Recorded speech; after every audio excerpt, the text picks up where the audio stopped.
কোনো এক ভক্ত হঠাৎ বামাখ্যাপাকে বলে বসল, সংসারে রিপুর হাত থেকে কিভাবে রেহাই পাওয়া যায়। প্রশ্ন শুনে বামাখ্যাপা মৃদু হেসে বললেন, কামিনী আর কাঞ্চন নিয়েই তো সংসার। এই সংসারে দেবীজি আচ্ছন্ন হয়ে আছেন। পঞ্চরিপুর মধ্যেই দেবীলীলা রূপায়িত হয়। মর্তের মানুষ তো অতি তুচ্ছ। স্বয়ং দেবাদিদেব মহাদেবও এই রিপুর কবল থেকে রেহাই পাননি। মহামায়ার কামিনী মূর্তি বুকে রেখে সংসারে লীলার সৃষ্টি, রিপুর বিনাশ নেই। ভক্ত বললেন, পঞ্চরিপুর মায়াজালে আবদ্ধ হয়ে থাকলে কিভাবে ভক্তি আসবে? বাবা বললেন, তন্ত্র মন্ত্র ভক্তি শ্রদ্ধা সবই মনের ভেতরে। ঘোড়ায় রাশ টানার মতো মনকে বশীভূত করে রাখতে পারলে ভাব ভক্তি সাধনা সব কিছুতেই অনুরাগ আসবে। পঞ্চরিপুর মায়াময় সংসারের ভেতর ভজন সাধন করা খুবই সহজসাধ্য। বিশ্বমাতা মহামায়া যে পুরোদস্তুর ঘোর সংসারী। ঘুরে ঘুরে শিব দুর্গার প্রতীক নিয়ে সংসার। সব ছেড়ে নিরাকার ব্রহ্ম হয়ে থাকলে যে সৃষ্টিতত্ত্ব লোপ পেয়ে যাবে। ভক্ত জিজ্ঞেস করলেন, সংসারের জ্বালা অশান্তির ভেতরে সাধন ভজনের পথে এগিয়ে যাবার ব্যাকুলতা কোথা থেকে আসবে? মনকে বশীভূত করার পন্থা কী? বামাখ্যাপা বললেন, গুরুর কাছে মন্ত্র নাও। গুরুর বীজমন্ত্র অশান্তি ভরা কাঁটার পথ থেকে সরিয়ে দেবে সোজা পথে। একনিষ্ঠভাবে জপ করতে করতে দেখবে মন নিজের বশেই এসেছে। যদি এক জন্মে সম্ভব না হয়, কতকটা এগিয়ে থাকবে। আবার পরজন্মে নিষ্ঠা আর একাগ্রতা নিয়ে আবার চেষ্টা করে যেতে হবে। ভক্ত বললেন, মানুষ তাহলে সংসারে এত কষ্ট পায় কেন? দিন রাত তো অশান্তির জ্বালা যন্ত্রণা ভোগ। এ কি কর্মফল? বামাখ্যাপা বললেন, কর্মফল সবাইকেই ভোগ করতে হয়। নিয়তির অদৃশ্য লেখা কারো কপাল থেকে মুছে ফেলার সাধ্য নেই। মানুষ তো দূরের কথা, ধর্মপুত্র যুধিষ্ঠিরকেও নরক দর্শন করতে হয়েছিল মাত্র আধখানা মিথ্যে বলার জন্য। গীতার কর্মযুগটা একবার ভালো করে অভ্যাস করে নেবে, তাহলে এইসব দ্বিধা ও সন্দেহ পরিষ্কার হয়ে যাবে। গলাটা একবার কারণ পানি ভিজিয়ে নিয়ে খেপা বলতে লাগলেন, খেই হারিয়ে যদি কিছুই করতে না পারিস, তাহলে নির্জনে বসে কেবল তারা নাম জপ করবি। চোখের জলে প্রাণ খুলে মনের যাবতীয় ব্যথা বেদনা তাকে জানাবি। তাহলেই মা তোকে কোলে তুলে নেবেন। আমরা যে মায়ের অজ্ঞান অবোধ সন্তান।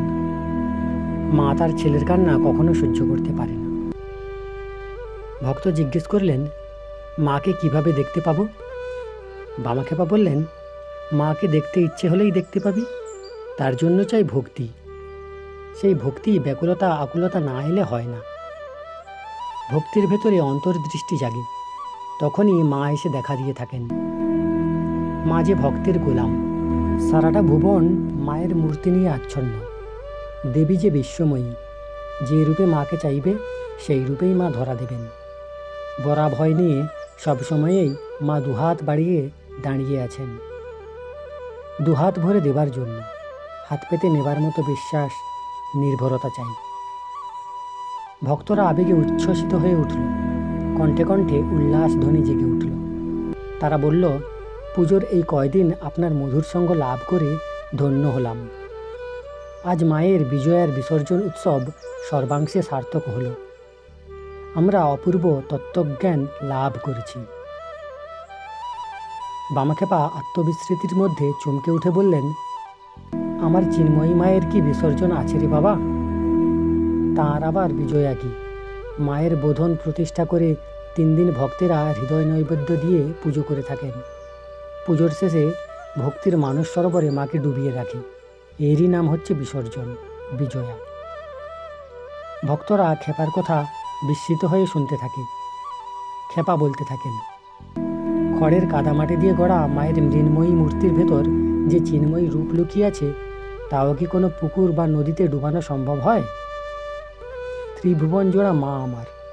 ভক্তের ভক্তিপাশে কত ক্ষুদ্র হয়ে তিনি ধরা দেন।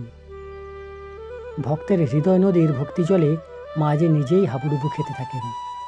এই হলো বিজয়া। সিদ্ধপুরুষের গান গর্ভ উপদেশমালায় ভক্তরা পরম আনন্দিত হয়। জ্ঞান পিপাসু বহু সাধক মনীষীরা ক্রমশ তারাপীঠে এসে বাবার সহজ সরল উপদেশ লাভ করে থাকেন। অবশেষে পরম ভক্ত হয়ে পড়েন। এদের মধ্যে উল্লেখযোগ্য একজন ভক্ত যুবকের নাম নলিনীকান্ত। খ্যাপার কাছে তত্ত্বজ্ঞান লাভ করে নিগমানন্দ পরমহংস নামে পরিচিতি লাভ করেন। একদিন বন্দে মাতরম ধ্বনি দিয়ে তারানাথ এসে দাঁড়ালেন বামা খেপার সামনে। খেপা বাবা জিজ্ঞাসা করলেন, আবার কেন আমার কাছে? তারানাথ উত্তর করলেন, দক্ষিণেশ্বরের ঠাকুরের শরণ নিলাম। এই কথা বলতে বলতে তার চোখ মুখে বিষণ্ণতার ছাপ ফুটে উঠল। তারানাথ বলল, একটা কথা জানবার জন্য আবার ছুটে আসতে হলো। আপনাদের দুজনের ভেতরে কোনো রকম অদৃশ্য যোগাযোগ আছে কিনা এইটা আমি জানতে চাই। বামাখ্যাপা হেসে উঠলেন, বললেন, তোরা শুধুমাত্র সর্বনাশা নয়, শিশুদের মতো তোদের পাগলামিরও সীমা নেই। নিজের মনের উপর বিশ্বাস এক তিলও রাখলি না। তারানাথ শান্তস্বরে বললেন, আশ্চর্য আপনার কথা। আপনার উপদেশ ঠাকুর যেন হুবহু মুখস্থ করে রেখেছেন। আমি মন্ত্রমুগ্ধ হয়ে ফিরে এসেছি। ঠাকুর আমার আত্মার রূপান্তর ঘটিয়ে দিয়েছেন। এই বলে তারানাথের চোখ দুটি জলে ভরে উঠল। বামা হাততালি দিয়ে আনন্দে গদগদ হয়ে জয় তারা জয় তারা বলে উঠলেন। এই দেখো সব মায়ের খেলা, মায়ের আগুভাবে গুপ্ত লীলা, সন্তানে নির্গুণে বাধায়ে বিবাদ, ঢেলা দিয়ে ভাঙে ঢেলা। মা সব বিষয়ে সমান রাজি, নারাজ হয় শুধু কাজের বেলা। তারানাথ অভিভূতের মতো প্রশ্ন করেন, আচ্ছা, আপনি কি মাকে দেখতে পান? বামাখ্যাপা বলেন, দেবী সর্বভূতা, বিশ্বময় মায়ের লীলা। মা আমার চারপাশে ঘুরে বেড়াচ্ছেন দিন রাত, ডাক দিলেই ছুটে আসেন।